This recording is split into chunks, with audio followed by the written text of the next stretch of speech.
In just a few months from now, the world's largest democracy will be celebrating the great festival of democracy. India will be holding its general election, expected to be held over several weeks between April to May.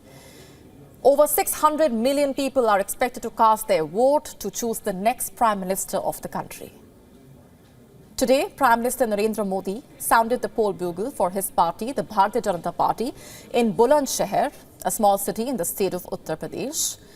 Meanwhile, India's opposition is in a state of disarray, and this begs the question: is India's general election over before it has even begun? Now, earlier in the day, Prime Minister Modi gave a rousing speech in Bulandshahr. There, he kicked off his campaign for a rare third term as Prime Minister. He inaugurated developmental projects worth 19,100 crore rupees. And addressing the people, the Prime Minister said that he only sounds the bugle of development.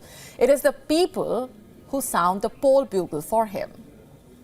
Now, the Bulandshahr rally marks the Prime Minister's first public appearance in Uttar Pradesh since the monumental inauguration of the Ram Temple in Ayodhya. His party launched a new campaign, in fact, named Modi Ko Chunte Hai, translation being voting for Modi, let's vote for Modi. The BJP has left no stone unturned. It has engaged in fortnight-long public contact drives in the state of Uttar Pradesh. And the aim here is essentially to mobilize the masses, energize the party supporters for the impending contest. The political stakes are high. The BJP hopes to build on its success from last year's polls. It aims to reclaim the seats lost to the opposition in the last general elections, in fact. Meanwhile, the opposition is, as I mentioned earlier, in a state of disarray. The young opposition bloc, called INDIA, is yet to enter the battlefield. Forget about entering the election amphitheatre. The opposition is in a rather precarious position. Let me just explain how and why. The alliance stands for Indian National Developmental Inclusive Alliance. It is a big tent alliance of as many as 28 political parties. It is led by the grand old Indian party, the Indian National Congress. It was formed with the sole objective of taking on the BJP. Some of the most prominent players in regional politics joined hands with the Congress to come together for the same cause, and yet today that bloc is in pieces. The Aam Aadmi Party in the state of Punjab and the Trinamool Congress in West Bengal decided against fighting the election together, and this is significant. These are key players after all, and they are popular parties in their regions. The fact that the Aam Aadmi Party and the TMC have decided to fight solo comes as a huge blow to the Congress and the hopes of beating Prime Minister Modi-led BJP. The Chief Minister of Punjab, Bhagwant Singh Mann, said in a press conference that the Aam Aadmi Party will win all 13 seats in Punjab on its own. He assured that his party has nothing to do with the Congress. As per reports, there are differences between the allies, the Aam Aadmi Party and the Congress over seat sharing. Similarly, in the case of West Bengal, the Chief Minister and the TMC Chief Mamata Banerjee attributed the decision to go solo on the failed seat-sharing discussion with the Congress. And this is a setback for the Congress. If losing Aam Aadmi Party and the TMC was not enough, the Chief Minister of Bihar, Nitish Kumar, also seemed to be on his way out of that big alliance. He has decided not to join the Congress leader Rahul Gandhi in his mega rally, the Bharat Jodo Nyay Yatra. And with this, Nitish Kumar has given a subtle message: all is not well within the bloc. You see, Nitish Kumar is one of the architects of this bloc, and his party, the Janata Dal United, is an ally of Lalu Yadav's Rashtriya Janata Dal, RJD. They are the ones ruling the Bihar government currently. Kumar broke ties with Prime Minister Modi's party back in 2022, and he did that to form the government with allies RJD and the Congress. And just 2 days ago, he made a remark about dynasty politics. He said that some people are promoting only family members and making them leaders. And this was seen as an attack on the Congress party. It also fits in with Prime Minister Modi's jibes at the Congress. In fact, just today, Prime Minister Modi in a campaign video asked young voters to defeat dynastic parties. Nitish Kumar's decision to snub Rahul Gandhi plus his comment against Dynas, fueling speculation. Will he return to the BJP? That's the question being asked. And this is why I asked right in the beginning, is India's general election over before it has even started? It certainly looks like it. Where is the opposition? Who will take on Prime Minister Modi? The Chief Minister of New Delhi, Arvind Kejriwal, is still seriously underweight. As for the others, they only have one goal, that's ensuring their safe seats. Perhaps the opposition alliance needs a reminder. As the saying goes, one loyal friend is worth 10,000 relatives. So really, who can take on Prime Minister Narendra Modi? Can the opposition script a vision that counters the Prime Minister's? Will a single leader emerge to take on Prime Minister Modi's juggernaut? Recent polls, in fact, saying that around 14% see Congress's Rahul Gandhi as the next Prime Minister. But 37% also believe that his lengthy Bharat Jodo Yatra, the protest march that created a lot of buzz, would not help to win the elections. But even as he heads into his 10th year, Prime Minister Modi's performance found favor with 67% of the people. They say that they are satisfied with Prime Minister Modi's performance. And so I asked that question once again, this time to the opposition in India. Is India's general election over before it has even begun?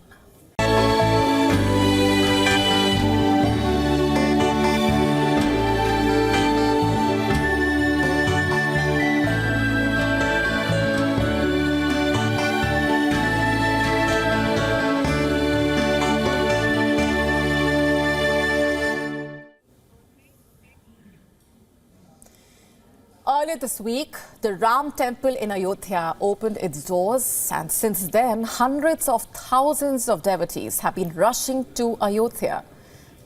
And they are offering a lot more than prayers.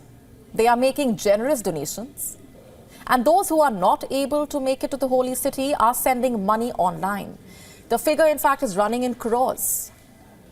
The first day after the consecration ceremony, the Ram temple received over 3 crore and 17 lakh rupees in donations. That is more than $381,000.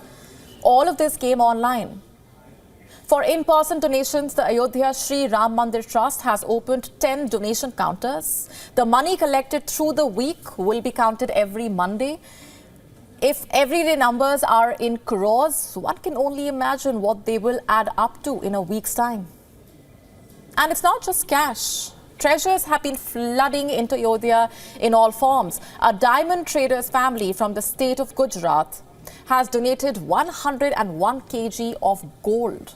It will be used to gild the doors and pillars of the temple, also in the sanctum sectorium. Another diamond trader has donated a crown for Lord Ram's idol. It is valued at 11 crore rupees or $1.3 million. The crown weighs 6 kilograms and is adorned with gold, diamonds and precious gemstones. Other special gifts included 108-foot-long incense stick, a 2,001 kilogram bell, a giant lamp weighing over 1,000 kilograms, gold footwear, a 10-foot-high lock and key, a clock that simultaneously tells the time in 8 countries, even 2 special brooms made of gold and silver. The list runs long. I could just keep going on. But the question here is, where is all this treasure actually being stored? Is there a secret vault or something similar? Well, let's just look at how other Indian temples stored their riches. The Tirupati Balaji temple in Andhra Pradesh's Tirumala is one of the richest temples in India. As much as $6 million being donated to the temple each day. And then there is gold. And apart from that, devotees also donate their hair. This practice is known as moku. It is another source of money. The temple organization sells this hair at public auctions to bidders from around the world. This hair is used in the cosmetic sector, and the sale of the hair reportedly boosts the temple's coffers by millions of dollars. So where is all this money kept? The governing body of the ancient temple says it lies in banks in the form of fixed deposits. It is 10.3 tons of gold deposits, also kept in nationalized banks. As for the Padmanabhaswamy temple in Kerala, it is set to hold its treasures in mystery vaults. But lore says this treasure should be left alone. And why is that? Because it is said to be bound by an ancient curse. You see, the temple has 6 underground vaults. They were discovered by archaeologists in 2001. The vaults hold treasure from gold coins to antique jewelry, from sacks of diamonds to ropes of gold. While all the vaults were thoroughly explored, the riches were accounted for. One chamber was left alone. This secret chamber was hidden under Vault B. It is believed to be made of thick walls of gold, which have serpents carved on them. The officials were never given permission to open it because it is feared that the vault has been sealed through special rituals and opening it can lead to a curse. That is how the story goes. As for Ayodhya, we don't know if there will be a vault or a strong room. The donations that have come online are safe in banks. And as for the treasures, we will have to wait for the temple committee to release the details. It is the 25th of January. In just hours from now, India will be celebrating its 75th Republic Day. And guess who is in New Delhi to witness the Republic Day parade as the chief guest? Emmanuel Macron, the president of France. He arrived in Jaipur this afternoon to a grand welcome and joined the Indian Prime Minister Narendra Modi for a tour of heritage sites in the city. He is being accompanied by a high-level delegation, which includes the French Foreign Minister, Stéphane Séjourné, and the Armed Forces Minister, Sébastien Lecornu. This visit is very significant. It highlights the growing bilateral ties between India and France. And what's even more striking here is the fact that this is the 6th time a French leader will be the chief guest at the Republic Day celebrations. The 6th time. That's more than the leaders of any other country. And this only essentially underlines the significance that India attaches to this strategic partnership with France. A partnership that remains unmarred by any sticking points. So what lies ahead for the partnership? What is on Macron's agenda for this visit? Well, he is expected to hold in-depth talks with the Indian Prime Minister on furthering bilateral cooperation, also finalizing new initiatives in a variety of key areas. According to reports, the talks will cover defense cooperation, collaborating in the vast Indo-Pacific region, charting the course to respond to the climate crisis, biodiversity loss, poverty eradication, and strengthening business ties.